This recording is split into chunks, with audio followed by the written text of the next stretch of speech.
जय माता जी। नमस्कार दोस्तों, आज हम जा रहे हैं देवी गीत सुनाने। अच्छा लगेगा तो लाइक शेयर सब्सक्राइब करिएगा और कमेंट बॉक्स में बताइएगा आप लोग कहाँ से देख रहे हैं गीत।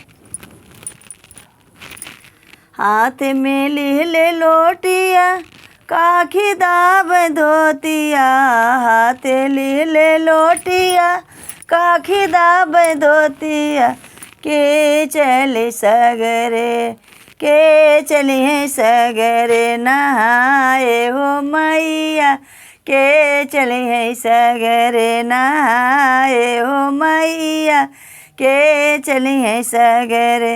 अपने मंदिरिया से बोले दुर्गा मैया, अपनी मंदिरिया से बोले दुर्गा मैया, हम चलब सगरे नहाए हो माया, हम चलब सगरे नहाए हो माया, हम चलब सगरे।